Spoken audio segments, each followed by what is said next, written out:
said that when I was saying about live performance, that live performance by definition requires an audience. I mean, you know, a theatre performance without an audience is completely meaningless. It's a fish out of water.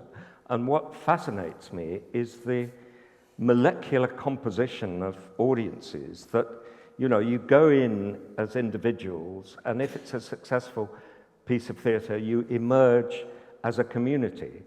And I used to, when I ran the National Theatre, my office was about 30 seconds away from the back of the Olivier Theatre.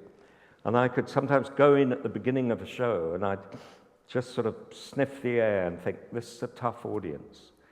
And come back 2 hours later and still find that it wasn't quite binding together. And other nights, I would come in the back and think, oh, this feels very, very good, and come in 2 or 3 hours later, and now there's miraculous climatic change, and you could feel it in the air. It was sort of like ozone charged, and you know what it's like being in an audience, and you find yourself an applauding, which is so much of closing the circle for an audience, and that thing of actors, singers, you know, accepting the approbation, and I find it moving being amongst an audience, amongst, you know, 500, 1,000, 2,000 people who have all had a wonderful time, and something has happened.